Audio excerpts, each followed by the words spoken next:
ನಮಸ್ಕಾರ. K2 ಕನ್ನಡ ನ್ಯೂಸ್ಗೆ ಸ್ವಾಗತ. ವೀಕ್ಷಿಸಿ ಈ ದಿನದ ಸುದ್ದಿಗಳ ರೌಂಡ್ ಅಪ್.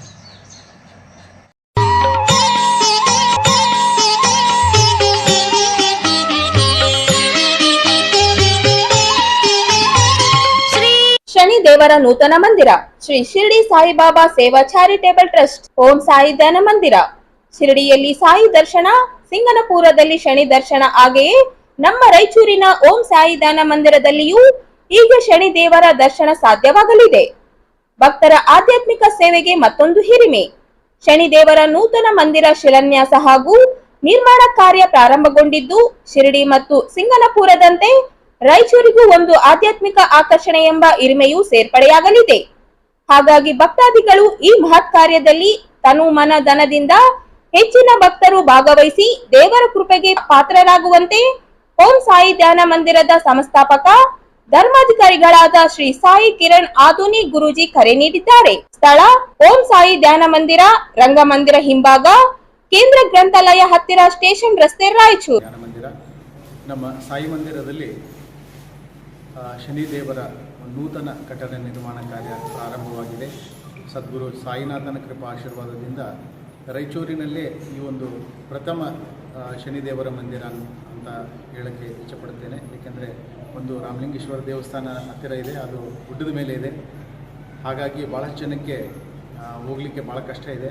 ಅಂಥ ಒಂದು ಸಂದರ್ಭದಲ್ಲಿ ಬಾಬಾರವರ ಕೃಪಾ ಆಶೀರ್ವಾದದಿಂದ ನಮ್ಮ ಸಾಯಿ ಮಂದಿರದ ಆವರಣದಲ್ಲಿ ನೂತನವಾಗಿ ಕಟ್ಟಡ ಕಾರ್ಯ ಪ್ರಾರಂಭವಾಗಿದೆ. ಶನಿ ಶಿಂಗನಾಪುರದಿಂದ ಒಂದು ಮೂರ್ತಿಯನ್ನು, ವಿಗ್ರಹವನ್ನು, ಶಿಲಾವನ್ನು ತರಲಾಗುತ್ತಿದೆ.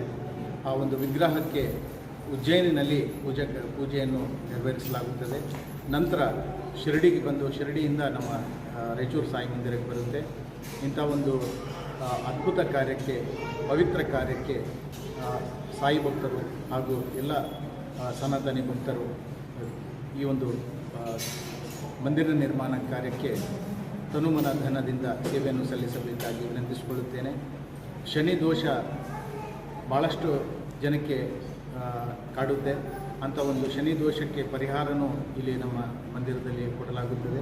ಆ ಶನಿ ದೇವರಿಗೆ ಪ್ರತ್ಯೇಕವಾಗಿ ಭಕ್ತರ ಕೈಯಿಂದನೇ ಒಂದು ಎಣ್ಣೆ ಹಾಕುವ, ಒಂದು ಪೂಜೆ ಸಲ್ಲಿಸುವ ಸೇವೆಯನ್ನು ಕಲ್ಪಿಸಿಕೊಡಲಾಗುತ್ತದೆ. ಹಾಗಾಗಿ ಭಕ್ತಾದಿಗಳು ಎಲ್ಲರೂ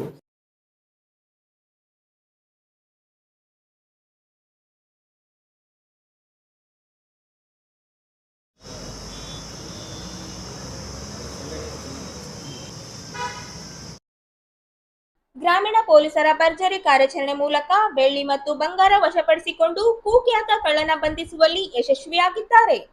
ಜಿಲ್ಲೆಯ ವಿವಿಧೆಡೆ ಮನೆಗಳ್ಳತನ ಮಾಡಿದ ಕುಖ್ಯಾತ ನಗರದ LBS ನಗರದ ವೀರೇಶ್ ಬಂಧಿಸಿ ಚಿನ್ನ, ಬೆಳ್ಳಿ ವಶಪಡಿಸಿಕೊಳ್ಳಲಾಗಿದೆ. ಬಂಧಿತನಿಂದ 76 ಗ್ರಾಂ ಬಂಗಾರದ ಆಭರಣಗಳು ಮತ್ತು 382 ಗ್ರಾಂ ಬೆಳ್ಳಿ ಆಭರಣ ವಶಪಡಿಸಿಕೊಳ್ಳಲಾಗಿದೆ. ಅಲ್ಲದೆ 2 ಕೈ ಗಡಿಯಾರ, 1 ಸೋನಿಯಾ ಕಂಪನಿ ಕ್ಯಾಮೆರಾ ಸೇರಿ ಒಟ್ಟು ಪೊಲೀಸರು ಸುಮಾರು 7,89,272 ರೂಪಾಯಿ ಮೌಲ್ಯದ ವಸ್ತುಗಳು ಜಪ್ತಿ ಮಾಡಿದ್ದಾರೆ. ರಾಯಚೂರು ಗ್ರಾಮೀಣ, ಮಾನ್ವಿ ಮತ್ತು ಸಿಂಧನೂರು ಠಾಣೆಯ ವ್ಯಾಪ್ತಿಯಲ್ಲಿ ಕಳ್ಳತನ ಮಾಡಲಾಗಿತ್ತು. ಈ ಪ್ರಕರಣಕ್ಕೆ ಸಂಬಂಧಿಸಿದಂತೆ ಇನ್ನುಳಿದ ಆರೋಪಿಗಳಿಗಾಗಿ ಶೋಧ ಕಾರ್ಯ ನಡೆದಿದೆ. ಈ ಕುರಿತು ರಾಯಚೂರು ಗ್ರಾಮೀಣ ಪೊಲೀಸ್ ಠಾಣೆಯಲ್ಲಿ ಪ್ರಕರಣ ದಾಖಲಿಸಲಾಗಿದೆ. ಪ್ರಕರಣ ಭೇದಿಸಿದ ಪೊಲೀಸ್ ತಂಡಕ್ಕೆ SP ಪುಟ್ಟಮಾದಯ್ಯ ಬಹುಮಾನ ನೀಡಿ ಸನ್ಮಾನಿಸಿದರು. ಅಪರಾಧಿಗಳನ್ನು ಯಾವುದೇ ಕಾರಣಕ್ಕೂ ಬಿಡುವ ಪ್ರಶ್ನೆಯೇ ಇಲ್ಲ. ಉಳಿದ ಅಪರಾಧಿಗಳನ್ನು ಶೀಘ್ರವೇ ಬಂಧಿಸಲಾಗುತ್ತದೆ ಎಂದು ಹೇಳಿದರು.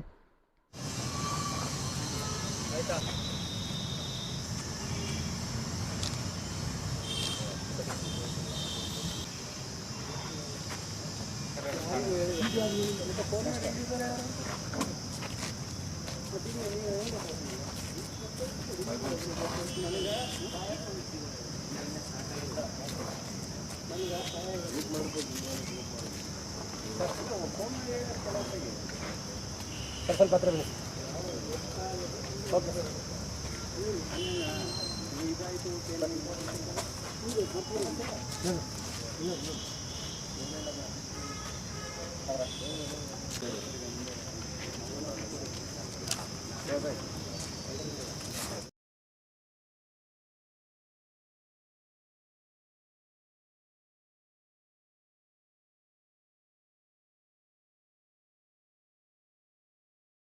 ಆಮೇಲೆ ಶಿವಕುಮಾರ್ ಅಂತ, ಅಶೋಕ್ ಅಂತ.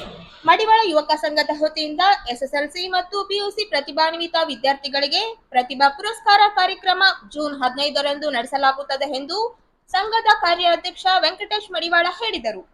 ಅವರಿಂದು ಸುದ್ದಿಗಾರರೊಂದಿಗೆ ಮಾತನಾಡುತ್ತಾ ಎಸ್ಎಸ್ಎಲ್ಸಿ ಮತ್ತು ಪಿಯುಸಿಯಲ್ಲಿ ಕನಿಷ್ಠ 80 ಅಂಕ ಗಳಿಸಿದ ವಿದ್ಯಾರ್ಥಿಗಳಿಗೆ ಪ್ರತಿಭಾ ಪುರಸ್ಕಾರ ಗೌರವ ಸನ್ಮಾನ ನೀಡಲಾಗುತ್ತದೆ. ಜೂನ್ 2 ಒಳಗಡೆ ಸಂಬಂಧಪಟ್ಟ ವಿದ್ಯಾರ್ಥಿಗಳು ತಮ್ಮ ಸಂಪೂರ್ಣ ಮಾಹಿತಿ ಒದಗಿಸಬೇಕು. ಈ ಮಾಹಿತಿಯು ಆಂಜನೇಯ 944-821-9175, ಬಜರಪ್ಪ 944-822-1143 ಹಾಗೂ ದಂಡಿನ್ ಶಿವಕುರ್ಮ 9845-337840 ಇವರಿಗೆ ಸಲ್ಲಿಸುವಂತೆ ಕೋರಲಾಗಿದೆ. ಸಮಾಜದಲ್ಲಿ ಅತ್ಯುತ್ತಮ ಅಂಕ ಪಡೆದ ಬಡ ವಿದ್ಯಾರ್ಥಿಗಳಿಗೆ ನೆರವು ನೀಡುವ ಉದ್ದೇಶ ಹೊಂದಾಗಿದೆ. ಈ ಬಗ್ಗೆ ಸಂಘ ಪರಿಶೀಲಿಸಿ ತೀರ್ಮಾನ ಕೈಗೊಳ್ಳುತ್ತದೆ. ರಾಜ್ಯ ಸಂಘಟನೆ ವತಿಯಿಂದಲೂ ನೆರವು ನೀಡುವ ಪ್ರಸ್ತಾವನೆ ಇದು.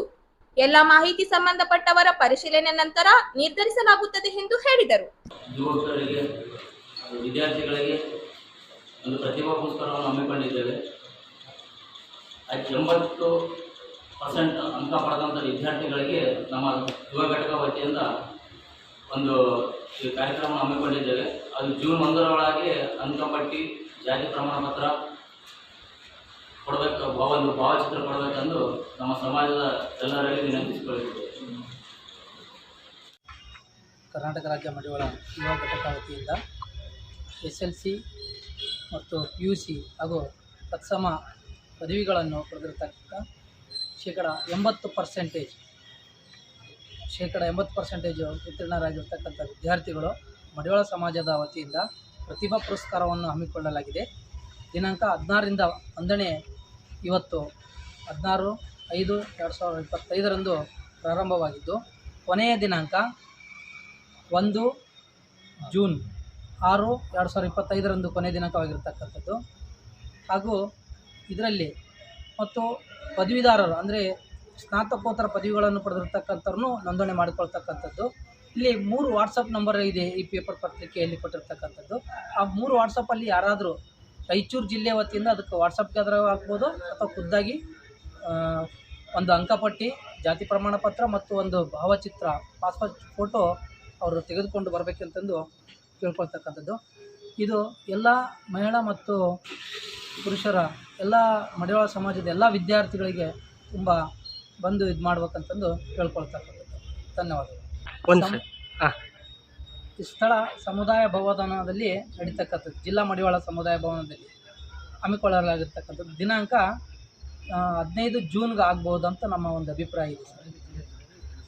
ಏನಾದರೂ ಬದಲಾವಣೆ ಇತ್ತಂದರೆ ಮುಂದಿನ ದಿನಗಳಲ್ಲಿ ಅದನ್ನು ನಾವು ವ್ಯಕ್ತಪಡಿಸ್ತೀವಿ. ಧನ್ಯವಾದಗಳು.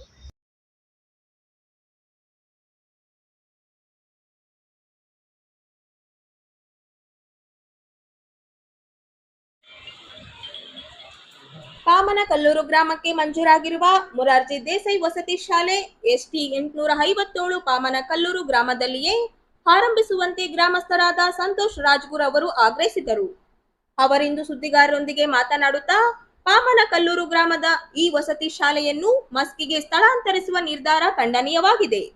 ಸಂಪೂರ್ಣ ಗ್ರಾಮಸ್ಥರು ಈ ನಿರ್ಧಾರವನ್ನು ವಿರೋಧಿಸುತ್ತಾರೆ. ಗ್ರಾಮದಲ್ಲಿ 8 ಎಕರೆ ಜಮೀನು ಲಭ್ಯವಿದೆ. ಈ ಜಮೀನಿನಲ್ಲಿ ವಸತಿ ಶಾಲೆ ಅಚ್ಚುಕಟ್ಟಾಗಿ ನಿರ್ಮಿಸುವ ಅವಕಾಶಗಳಿವೆ. ಈಗಾಗಲೇ ಪಾಮನಕಲ್ಲೂರು ಗ್ರಾಮದಲ್ಲಿ ಸಾಮಾಜಿಕ ಕಲ್ಯಾಣ ಇಲಾಖೆಯ 40 ಕೊಠಡಿಗಳ ವಸತಿ ನಡೆಸಲಾಗಿದೆ. ವಾಲ್ಮೀಕಿ ಸಮುದಾಯದ ಭವನವು ನಿರ್ಮಾಣವಾಗಿದೆ.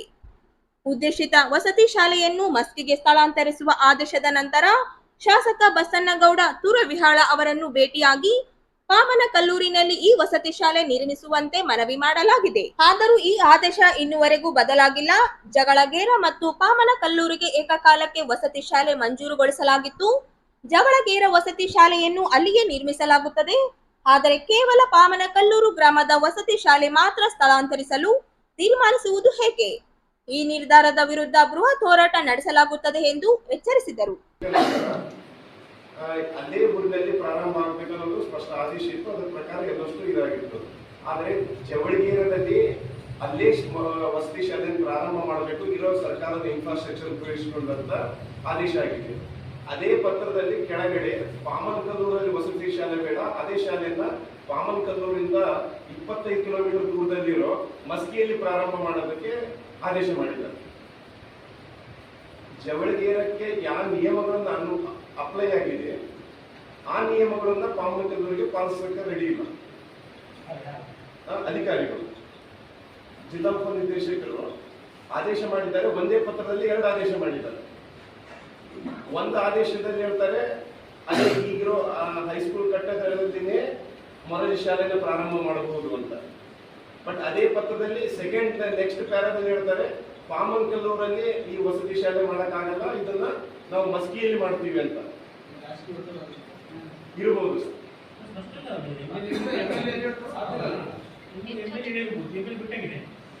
MLA ಈಗ ನೋಡಿ ಸರ್, ಇದು ಆಕ್ಚುಲಿ 2024 ಆದೇಶ ಆದ್ಮೇಲೆ 25ರಲ್ಲಿ ಆದೇಶ ಆದ್ಮೇಲೆ ಆಕ್ಚುಲಿ ನಮ್ಗೆ ನಮ್ಮ ಭಾಗಕ್ಕೆ ವಿಸಿಟ್ ಮಾಡಿಲ್ಲ, ನಮ್ಗೆ ಯಾರಿಗೂ ಗೊತ್ತಾಗಿಲ್ಲ. ನಮಗೆಲ್ಲರಿಗೂ ತಿಳಿದಿರೋದು ಈಗ 15 ದಿವಸಗಳ ಹಿಂದೆ, ಅಂದ್ರೆ ನಮ್ಮ ಭಾಗದ ಲೀಡರ್ಸ್ ಕೆಲವೊಬ್ಬರಿಗೆ ಗೊತ್ತಿರ್ಬೋದು, ಬಟ್ ನಮಗೆಲ್ಲರಿಗೂ ಗಮನಕ್ಕೆ ಬಂದಿರೋದು ಈಗ 15 ದಿವಸದ ಹಿಂದೆ. ನಾವು 15 ದಿವಸದಿಂದ 2-3 ಸಲ ಶಾಸಕರನ್ನು ಭೇಟಿಯಾಗಿದ್ದಾರೆ ಎಲ್ಲ ಗ್ರಾಮಸ್ಥರು ಕೂಡಿ. ಬಟ್ ಆದ್ರೆ ಈಗ ಆಲ್ರೆಡಿ ನಿರ್ಧಾರ ಆಗಿರೋದ್ರಿಂದ ಮಾಡೋದು ಕಷ್ಟ ಅನ್ನೋದು ನಮಗಿದು. ಮತ್ತೆ ನಮ್ಗೆ ಎಲ್ಲರೂ ಭೇಟಿಯಾಗಿದ್ದೀವಿ. ಈ ವಿಷಯದ ಕುರಿತು ನಾವು ಈಗ ಆಲ್ರೆಡಿ ಜಿಲ್ಲಾ ಉಪನಿರ್ದೇಶಕರ ಜೊತೆ ಮಾತಾಡಿದ್ದೀವಿ ಮತ್ತು ಅವ್ರಿಗೆ ಮನವಿ ಸಲ್ಲಿಸಿದ್ದೀವಿ. ಮತ್ತೆ ಎಕ್ಸಿಕ್ಯೂಟಿವ್ ಡೈರೆಕ್ಟರ್ ಜೊತೆ ಕಾಂತರಾಜ್ ಅವ್ರ ಜೊತೆಗೂ ನಾವು ದೂರವಾಣಿ ಮುಖಾಂತರ ಮಾತಾಡಿದ್ದೀವಿ, ಅವರಿಗೂ ಲೆಟರ್ ಕಳಿಸ್ಕೊಟ್ಟಿದ್ದೀವಿ. ಬಟ್ ಯಾರು ಸ್ಪಂದನೆ ಮಾಡಿಲ್ಲ ನಮಗೆ.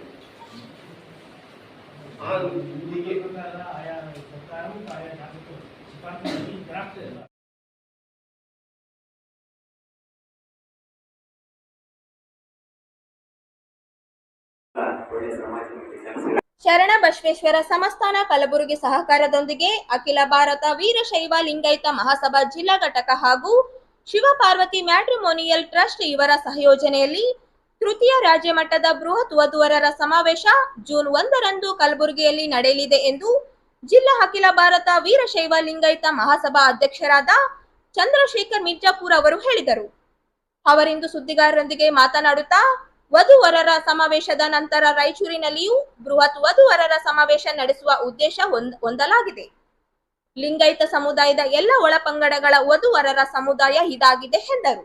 ಈ ಸಂದರ್ಭದಲ್ಲಿ ಮಾತನಾಡಿದ ಚಂದ್ರಶೇಖರ್ ಕಕ್ಕೇರಿ ಅವರು ಹೆಚ್ಚಿನ ಮಾಹಿತಿ ನೀಡಿ ಈ ತೃತೀಯ ರಾಜ್ಯ ಮಟ್ಟದ ಬೃಹತ್ ವಧುವರರ ಸಮಾವೇಶ ಕೆಲಸಗಳನ್ನು ಒಳಗೊಂಡಿದೆ. ಸಮಾವೇಶಕ್ಕೆ ವಧುವರರು ಕಡ್ಡಾಯವಾಗಿ ಹಾಜರಾಗಿರಬೇಕು. ಈ ಕಾರ್ಯಕ್ರಮದ ದಿವ್ಯ ಸಾನ್ನಿಧ್ಯವನ್ನು ಶರಣಬಸವೇಶ್ವರ ಸಂಸ್ಥಾನ 8ನೇ ಪೀಠಾಧಿಪತಿಗಳಾದ ಡಾಕ್ಟರ್ ಶರಣಬಸಪ್ಪ ಅಪ್ಪ ಮತ್ತು ಡಾಕ್ಟರ್ ದಾಕ್ಷಾಯಿಣಿ ಅಪ್ಪ ಇವರು ವಹಿಸಲಿದ್ದಾರೆ. ಕಾರ್ಯಕ್ರಮದ ಅಧ್ಯಕ್ಷತೆಯನ್ನು ರಾಜ್ಯ ವೇದಿಕೆಯ ಶಿಕ್ಷಣ ಸಚಿವರಾದ ಡಾಕ್ಟರ್ ಶರಣ್ ಪ್ರಕಾಶ್ ಪಾಟೀಲ್ ವಹಿಸಲಿದ್ದಾರೆ ಎಂದು ಹೇಳಿದರು. ಈಗಾಗಲೇ ನಮ್ಮ ಅಂಬೇಡ್ಕರ್ ಅವರು ಕೆಲವು ವಿಷಯಗಳನ್ನು ಹೇಳಿದ್ದಾರೆ. ನಮ್ಮ ರಾಯಚೂರು ವಿಷಯದಲ್ಲಿ ನಾನು ಕೂಡ ಹಾಗೆಯೇ ಮುಂದಿನ ದಿನಗಳಲ್ಲಿ ಏನು ಕಲಬುರಗಿ ನಗರದಲ್ಲಿ ಆದ ನಂತರ ಸಮಾವೇಶ ನಮ್ಮ ವಿಷಯದಲ್ಲಿ ಹೇಳ್ತಾ ಎಲ್ಲ ಕಡೆಯಿಂದ ಇದನ್ನ ಹೆಚ್ಚಿಗೆ ಪ್ರಚಾರ ಅನ್ನಪ್ಪ ಅಂತಂದ್ರೆ ಸಮಾವೇಶದಲ್ಲಿ ಎಲ್ಲರೂ ಕೂಡ ಭಾಗವಹಿಸಲಿಕ್ಕೆ ಅನುಕೂಲ ಆಗತಕ್ಕಂಥ ದೃಷ್ಟಿಯಿಂದ ಕರೆದಿದ್ದೇವೆ. ಮುಂದಿನ ಭಾಗವನ್ನು ಮುಂದಿನ ವಿವರಗಳನ್ನು ನಮ್ಮ ಹಿರಿಯರಾದ ಶ್ರೀ ಚಂದ್ರಶೇಖರ್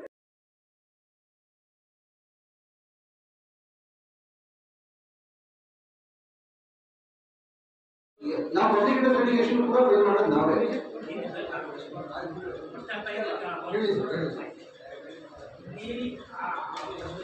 ನೀವು ಅಲ್ಲಿ ಬೆಂಗಳೂರಿಗೆ ಬಂದು ವಿದ್ಯಾರ್ಥಿ ಅನ್ಯಾಯ ಅಂತ ಹೇಳಿಲ್ಲ, ಭಾಳ ಒಳ್ಳೆ ಕೆಲಸ ಮಾಡ್ತೀವಿ. ಅದೇ ನೀವು ಮಾಡಬೇಕು, ಯಾವ್ದು ನೀವು ನಂದಿನಿ ಕಾಲೇಜ್ ಕಂಪ್ಲೇಂಟ್ ನಿಮ್ಮದು ನಿಮ್ಮ ಇಂಟೆನ್ಷನ್ ಬಿಡೋದು. ನೀವು ಹಂಗಿತ್ತಂದ್ರೆ ಇಲ್ಲೆಲ್ಲ ಕಾಲೇಜ್ಗಳು ಹಾಕ್ತೀವಿ. ಇವಾಗ ನಾನು ಈ ಎಷ್ಟೊಂದು ಕಾಲೇಜ್ ಎಜುಕೇಶನ್ ಕಾಲೇಜ್ ಇದೆ ರಾಯಚೂರು ಸುತ್ತಮುತ್ತ, ಯಾವುದು NCT ಬಂದೆ ಸುಮ್ಮನೆ ರಿಪೋರ್ಟ್ ಮಾಡ್ತಾ ಇದ್ದೀನಿ. ನನಗೆ ಗೊತ್ತಾಗಿದೆ.